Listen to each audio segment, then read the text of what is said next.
Welcome to the deep dive. Today we're going to be exploring something kind of fascinating and unsettling all at the same time. Okay. For-profit solar geoengineering. Oh, wow. Buckle up. Yeah. We are going to unpack this research paper. Okay. And it's called Profit-Seeking Solar Geoengineering Exemplifies Broader Risks of Market-Based Climate Governance. It's a dense paper. It is. But it's published in the journal Earth System Governance. Yeah. And it really gets right to the heart of a very important question. Okay. Can we trust the free market Right. to solve the climate crisis? That is the million-dollar question. It is. Especially when you think about this whole idea of cooling credits. Yeah. And companies like Make Sunsets, Okay. who are literally launching sulfur dioxide Wow. into the atmosphere. Right. And claiming that it can offset carbon emissions. Okay. I have to admit, when I first read about this, I wasn't sure if it was genius or completely crazy. Well, that's the question, isn't it? Yeah. So let's start with the basics. Okay. Make Sunsets is claiming that releasing sulfur dioxide into the stratosphere can reflect sunlight away from Earth, Okay. thus having a cooling effect. Okay. There is some scientific basis for this. Okay. Think of it like this. Okay. When volcanoes erupt, they spew out sulfur dioxide, Yeah. which can temporarily cool the planet. So they're basically like mimicking volcanic eruptions. In a way, yes. Okay. But here's the catch. Okay. The science is still very uncertain. Okay. We're talking about messing with a complex system. Right. The Earth's climate Yeah. with potentially unpredictable consequences. Right. It's a bit like playing with fire. Yeah. Okay. So red flag number one, the science is shaky. Right. What else should we be concerned about?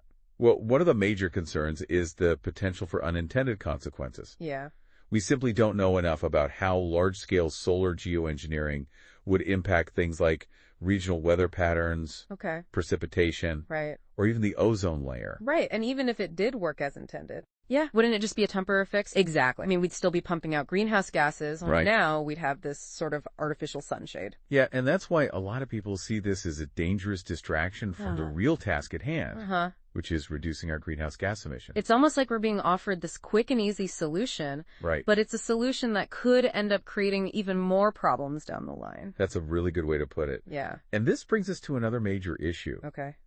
Who gets to decide if and how we deploy solar geoengineering? Yeah. Right now, there's no real international governance framework in place. So it's basically a free-for-all. Pretty much. Wow.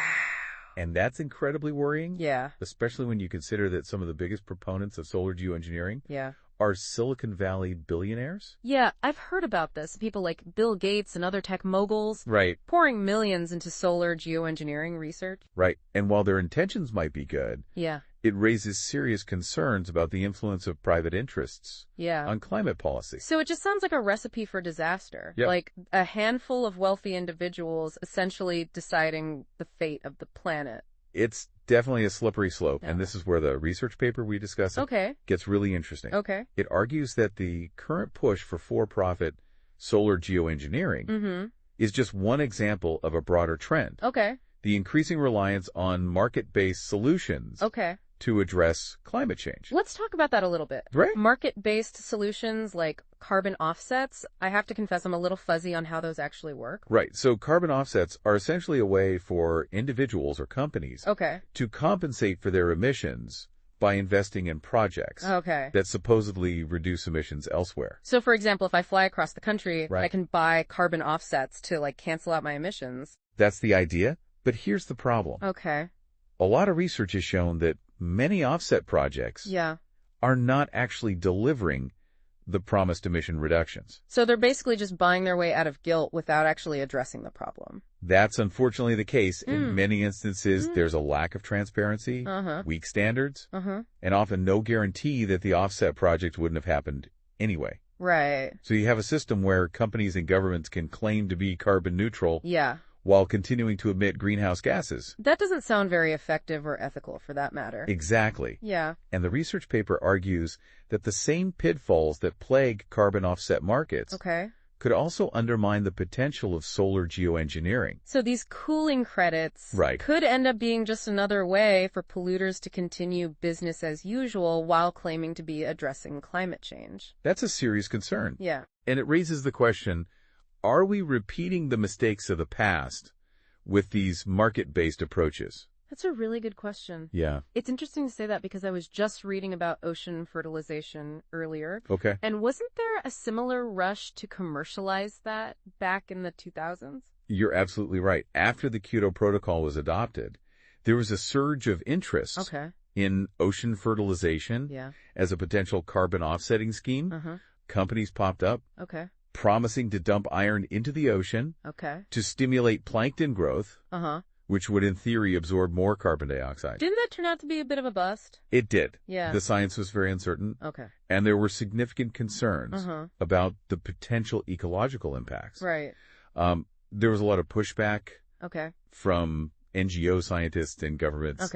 Ultimately, stricter regulations were put in place, including the London Protocol, which prohibited commercial ocean fertilization activities. So is solar geoengineering going to go the same way? It's a very real possibility. A lot of hype followed by disappointment and unintended consequences? That's why it's so crucial to understand the historical context, the limitations of market-based solutions, and the potential risks involved. This is all very thought-provoking stuff. It is. And you've given us a lot to unpack here. We've only just scratched the surface. I bet. But before we dive deeper into the perils of this techno-solutionism, maybe we can spend some time talking about what a more effective approach to governing solar geoengineering might look like. Right. What can be done to ensure it doesn't become another runaway train? That's a great question, and the research paper actually offers some concrete suggestions. But first, let's take a step back and examine the broader implications of this whole techno-solutionism mindset. Because it's not just about solar geoengineering.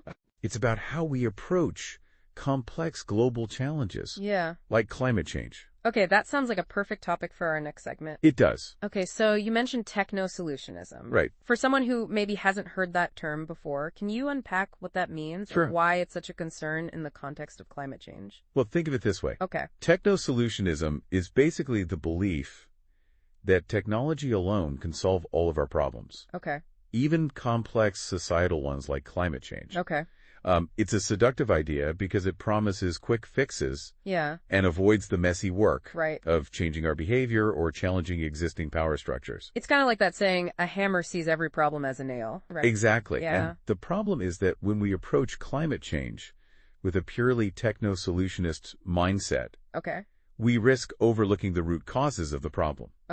We might end up focusing on things like solar geoengineering or carbon capture technologies, while neglecting the need to reduce consumption, transition to renewable energy, and address social inequalities. It's like putting a Band-Aid on a broken leg. That's a good analogy. Yeah. We might feel like we're doing something, but we're not actually addressing the underlying problem. Right. And in fact, this techno-solutionist approach can sometimes make things worse. Okay. A good example of this is the Green Revolution in agriculture. Interesting. Can you elaborate on that a little bit? Sure. So in the mid-20th century, there was this huge push to increase food production using new technologies like high-yield crop varieties, chemical fertilizers, and pesticides. And initially, it seemed like a huge success. Food production skyrocketed, and many people believed that hunger had been conquered. Right. But then what happened? Well, it turned out that these technological solutions came with a whole host of unintended consequences. The intensive use of chemicals led to soil degradation, water pollution, and biodiversity loss. The focus on monoculture crops made agriculture more vulnerable to pests and diseases, and small farmers were often displaced by large agribusinesses. So in trying to solve one problem, we created a whole bunch of new ones. Precisely. Yeah. And this is the danger of techno-solutionism. It often leads to a narrow focus on efficiency and technological optimization without considering the broader social, ecological, and ethical implications. So how do we avoid falling into that trap when it comes to climate change? Especially with things like solar geoengineering. That's the key question, and it brings us back to the need for strong governance. We need to ensure that any decisions about deploying solar geoengineering are made transparently, democratically, and with full consideration of the potential risks and benefits. Earlier you mentioned that right now there's no real international governance framework in place. So what does that mean in practical terms? Like, who's calling the shots? Well, as we've seen with the example of Make Sunsets, private companies are essentially able to act with very little oversight. They can launch sulfur dioxide into the atmosphere and sell cooling credits without any real accountability for the potential consequences. It sounds like a Wild West situation out there. That's not far off. Yeah. And the research paper we're discussing actually argues that the current governance of solar geoengineering is heavily influenced by private interests. Right. Particularly those with ties to Silicon Valley. Yeah. It's a case of de facto governance. De facto governance, you're going to have to explain that one for me. Sure, it basically means that instead of having formal laws or regulations, the rules are being established through the actions of powerful players in the field. In this case, it's tech billionaires who are funding research, shaping the narrative, and lobbying government. So instead of having this public conversation about the risks and benefits of solar geoengineering, we're letting a handful of wealthy individuals make the decisions for us. That's essentially what's happening. Wow. And this raises some serious concerns about equity and justice. Yeah. Who benefits from these technologies? Right. Who bears the risks? Right. If something goes wrong? Yeah. Who's held accountable? These are all important questions. They are. And it makes me wonder, if techno-solutionism isn't the answer, what are the alternatives? What would a more just and effective approach to climate action look like? Well, instead of fixating on quick technological fixes, we need to focus on addressing the root causes of climate change. This means reducing our reliance on fossil fuels, transitioning to renewable energy sources, and promoting sustainable consumption patterns. Those sound like pretty big systemic changes. They are. Yeah. And they're not going to be easy. Yeah. But ultimately, these are the kinds of solutions that are needed.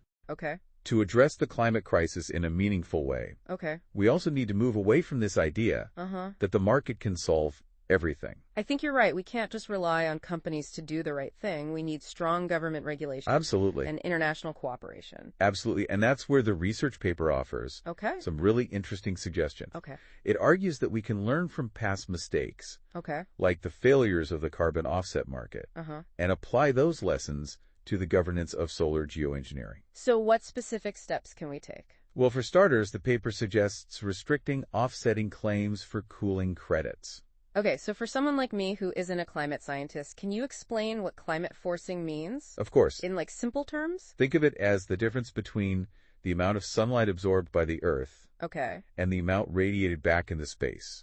Greenhouse gases trap heat, increasing climate forcing and warming the planet. So any solution needs to address that balance. So are you saying that we need to hold these companies accountable for proving that their cooling credits are actually reducing climate forcing? Yes. And not just making empty promises? Exactly. We need transparency and accountability. Another important step would be to ban the commercial patenting of solar geoengineering technologies. Now, why is that important? Well, if companies are allowed to patent these technologies, it creates a financial incentive for them to deploy them. Even if it's not in the best interest of the planet. It's like letting the fox guard the hen house. A good analogy. Keeping these technologies in the realm of public research and governance is crucial. And we can also learn from the London Protocol on ocean fertilization. That agreement prohibits commercial activity while allowing for scientific research. We could apply a similar approach to solar geoengineering. So we need to prioritize research and understanding the potential risks and benefits before we even consider letting companies profit from it. Exactly. We need to be incredibly cautious about this path we're heading down. It seems like there's a real danger that we're sleepwalking into a future where we're increasingly reliant on risky and unproven technologies to address the climate crisis while the root causes remain unaddressed. And this paper argues that for-profit solar geoengineering is a prime example of that danger. It's a wake-up call for us to rethink our approach to climate change and to demand a more just and sustainable future. So what can we do? It all sounds pretty overwhelming. Well, the good news is that there are things we can do. For starters, we need to educate ourselves about the issues and engage in public discourse. We need to support organizations that are advocating for responsible climate governance. And we need to hold our elected officials accountable for making decisions that prioritize the long-term well-being of the planet over short-term profits. It sounds like it's going to require a collective effort. It will. But it's not impossible. This has been incredibly insightful. Good. But before we wrap up this deep dive, I'm curious to hear your thoughts on what a truly effective and just approach to climate action might look like. If not techno-solutionism, then what? That's a great question, and one that deserves a deeper dive of itself. But in a nutshell, I think it involves moving beyond this narrow focus on technological fixes and embracing a more holistic and transformative approach to climate action. I'm all ears. Let's dive in. Okay, so you were about to tell us about a more holistic approach to climate action. Right. What does that look like? Well, it starts with recognizing that climate change isn't just an environmental problem. Okay.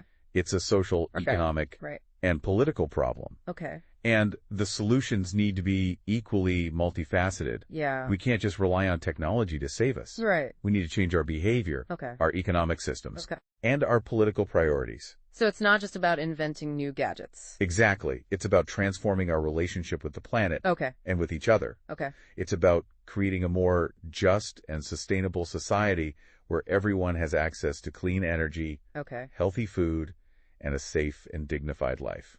That sounds amazing. It does. But also incredibly challenging. It is. I mean, where do we even begin? Well, there are a lot of different approaches and ideas out there. Okay. One concept that's gaining traction is degrowth. Degrowth? Yeah. That sounds a little scary. I know. Does it mean we all have to go back to living in caves? No, not quite. Okay. Degrowth isn't about going backwards. Okay. It's about questioning the assumption that endless economic growth is possible or desirable on a finite planet. Okay. It's about shifting our focus from maximizing GDP to maximizing well-being. So instead of constantly trying to produce and consume more, we focus on like quality of life. Exactly. Sustainability and social justice. Exactly. It's about recognizing that there are limits to growth and that we need to find ways to live within those limits. Okay. That makes a lot of sense. Yeah. What other alternatives are there? Another interesting concept is the circular economy. Okay. This is about moving away from the linear take-make-waste model of production and consumption. Right. And towards a more circular model where resources are kept in use for as long as possible. So instead of throwing things away after we're done with them, we find ways to like repair them, reuse them, or recycle them. Exactly. It's about closing the loop on production and consumption, reducing waste, and creating a more sustainable system. It seems like these solutions require a lot of collaboration and systemic change.